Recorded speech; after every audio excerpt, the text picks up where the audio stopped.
Everything I learned about how to deal with a bad boss, I learned from Jean-Claude Van Damme and my dog. This is Winston.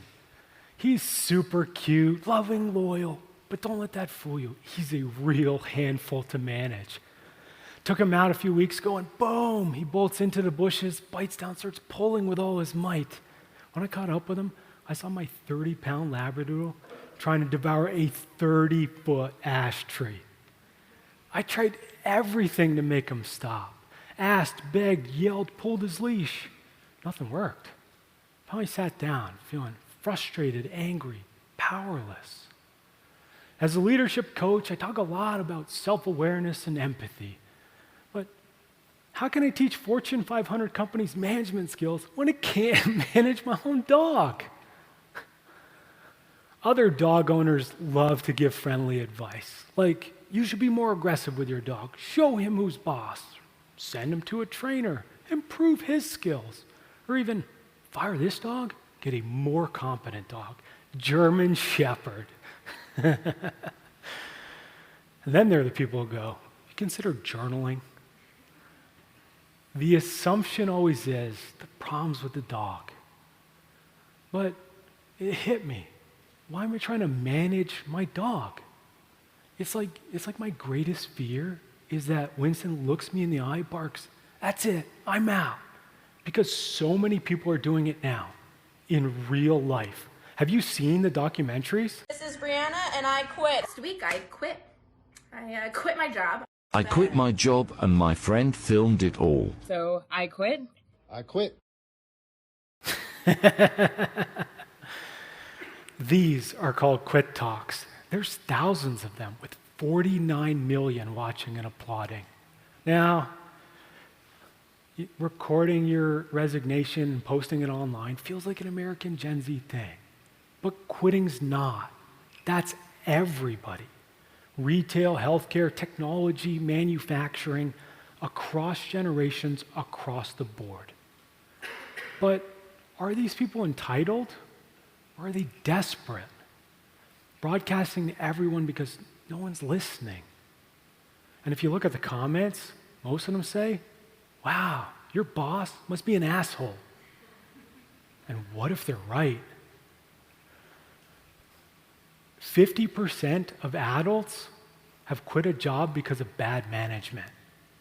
Because what else could you do if your boss was an asshole? Well, actually, here in Japan, for just 20,000 yen or 175 US dollars, you can now pay a company to quit for you. Can you imagine? Today, the role of Rob quitting will be played by Jean-Claude Van Damme. Companies like this do make sense, though. If you grow up learning that expressing your needs is just not something you're expected to do. Japanese describe this in 2 words, hone and tatemae. Hone means your true self, your true voice, what you really want and feel. Tatemae literally means built in front. It's the facade, the mask you that want that everyone to see. But this isn't about being two-faced. It's about social cohesion. You keep harmony without offending others. So every day when you go to work, you'll be wearing your tatemae, the mask with a big smiley face on it, to show how happy you are to work there. Your boss, your friends, your family, no one will know that your true voice is saying, I hate it here. So what does the stereotypical bad boss look like? Arrogant, unfair, physically and verbally violent, punishing subordinates when they don't meet his unreasonable demands. Bosses like this do exist, so much so that here in Japan, there's a term for this type of workplace bullying, power harassment, or power hara. Social psychologist Yasuko Okada coined the term in 2003, and her work is the basis of the Power Harassment Prevention Act of 2019. This law is supposed to prevent bosses from taking advantage of their superior positions. But when bosses look at all this, they can easily conclude, well, I'm not Darth Vader, so I must be doing a great job. That Jabba the Hutt. And that is the problem, because most bosses fall outside the definition of power hara. There's a groundbreaking Swedish study where researchers wanted to know if there was more to destructive leadership than the stereotypes. And this is what they found. Of course, looking at this graph, all you can tell is it's a Swedish study because, hey, the Swedes are like the IKEA of research. Great at assembling stuff, but good luck making sense of the instructions. So let's clarify the results. Here's our arrogant and violent boss, the classic power hara, Darth Vader. But only 5.5% of the workforce reported they had him as a boss. So who are the others?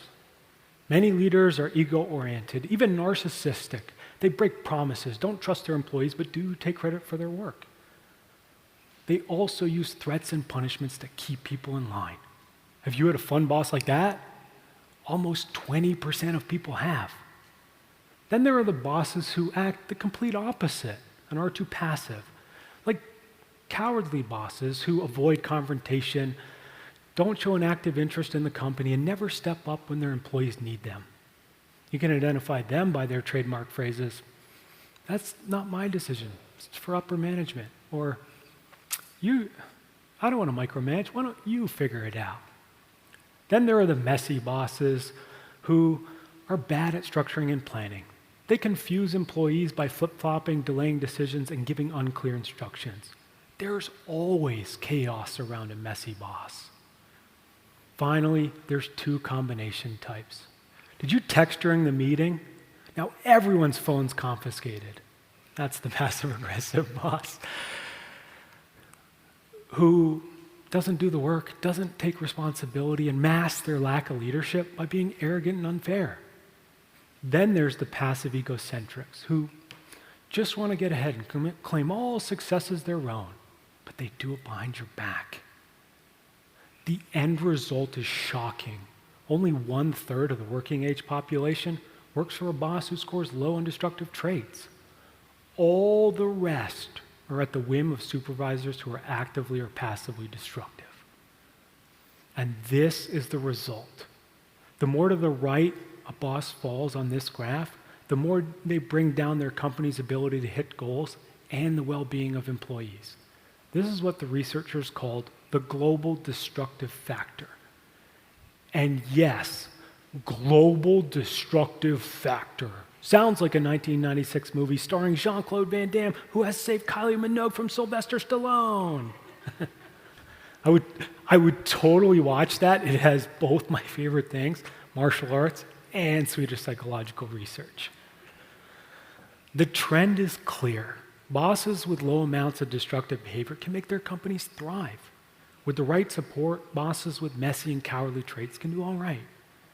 But bosses with actively destructive behaviors, work performance drops, job satisfaction plummets, and employees suffer. Toxic workplaces raise the risk of strokes and heart attack, and the risk of depression goes up by 300%. And where there's more depression, there's more suicide. Toxic leadership is literally killing us. And I wish I didn't, but I know that from experience. When I started working, I thought I had it all. Played on a junior national team, went to MIT, got a mechanical engineering degree. My first job in mining, I saved my company millions. I thought I was on the fast track to success, to happiness. But then it all came crashing down. My boss was passive aggressive, constantly flipping from, you can figure it out, to we've always done it this way. Unclear, uncertain, nothing I did was ever good enough. Some people might walk away from this. I turned in on myself. I didn't know it, but I'd spent my life craving recognition and validation from teachers, coaches, to my parents. It was my survival strategy. The mask I wore for the outside world. Reliable Rob. I had no idea who I was under that mask. And I wore it for so long, I convinced myself, this is me. Day by day, my manager ground me down.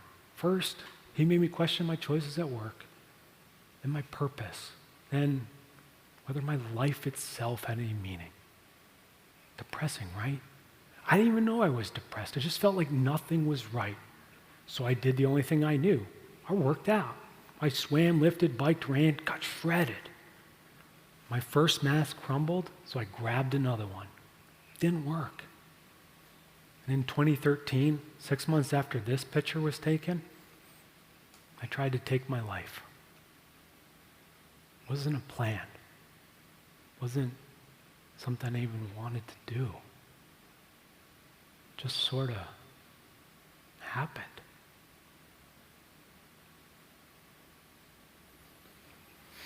Now, there are two versions of what happens next. In my movie, Global Destructive Factor, I, played by Jean-Claude Van Damme, have been knocked down by my boss, Sylvester Stallone, defeated. But then, flashback. Remember your training. Fall down 7 times, rise up 8. And with that, Van Damme jumps up, knocks Stallone out, One Punch Man style. In reality, my experience was a little different. No flashback, no voice, no victory. Just woke up the next morning, found myself still alive, got dressed, and went to work like nothing happened. Apparently, this is what a lot of suicide attempt survivors do. I didn't tell anyone at work, my family, not even my psychiatrist. The mask was back on, and I remained hidden, even from myself. My life was killing me, and I couldn't change. Didn't know how to. Where would I even start? So I kept working for years, until one day, after interviewing dozens of experts for my podcast on how to make workplaces more effective, it all clicked. I thought the solution was in best practices, procedures, technology, all important ingredients, but they're not the core. The core is culture. And what makes or breaks culture is leadership. Bringing us back to these guys. By now you know these aren't real people. They're roles, facades, masks. Because just as great leadership's learned, toxic leadership is also learned. From kindergarten to sports, our model of leadership is who's the biggest person in the room, whether that's the teacher, the coach, or the bully. As adults, we see people put on their big bad boss masks to get those positions of authority. And we put our own masks on to survive because we believe they are what leadership looks like. It's like a play, but with one big difference. I'm standing here on this traditional Japanese no stage where the performance doesn't start when the actors step out here. They're trained to deeply immerse themselves in their roles from the moment they start to put their characters' robes on. But after the play's over, removing the mask and leaving the role behind is a crucial conscious process. We don't get this training. We all leave our masks on. We don't know any better. Most employees, they won't make quit talk videos. They won't speak up. They'll internalize the pressure, the abuse, the bullying until they hit their breaking points and take their own lives. I suggest we stop saying it's just how it is. It's not something that just happens. So, if all our problems come from the daily performance of what we call work, then why don't we choose to create healthier working relationships for ourselves? What would that role include? Well, definitely wouldn't include most toxic boss advice. It's worse than dog owner advice. Some say, get to know your boss, suck up to them, make them like you. Others say, just quit. It's like saying, roll the dice. 65% chance you'll end up with another toxic boss. Many times, quitting is the right choice. But there's no one-size-fits-all solution. Each boss requires a different strategy. So how do you deal with yours? Let's start off with the easy ones, like the messy bosses. They're not out to get you. They're just don't know how to manage effectively. So with each new project, ask for clarifications and specifics. When's the deadline? Let's work on a project plan together. For cowardly bosses, they avoid making decisions, so ask for direct confirmation. Will it work if I deliver my project Friday? With the right strategies, you can create relationships with messy and cowardly bosses. But as we move to the directly abusive bosses, remember, it's not your job to fix your boss or enable their abuse. You might understand, even empathize with whatever's causing their behavior, but if they're abusive, don't take it. For the passive-aggressive and passive egocentrics, be direct when they step out of line. Like, if they gaslight or take credit for your work, say, this behavior is unacceptable. Setting hard boundaries is the only way to deal with them while you're looking for another job, because with them, you won't win. Finally, for arrogant and violent bosses or abusive narcissists, setting hard boundaries, reporting them to HR is optional. If you're in danger, get out. My dad once said to me, no job is worth your life, and life is good. Which brings me back to my good boy Winston. When Winston was chewing the tree, I felt frustrated and powerless, so I chose to double down on trying to get him to comply, like an asshole boss. But now, I can just laugh at the absurdity of my dog trying to take down a tree, because I realized something. It took me decades to figure it out. I could have just asked Winston. He has no mask. No destructive behaviors, just himself, and that's okay. Because what we've created isn't a power dynamic, it's a relationship. So the answer to the question, how do I deal with an asshole boss? Remove the asshole. That is, unlearn the assholery and replace it with awareness and relationships. And who knows, you might literally be saving lives. Thank you.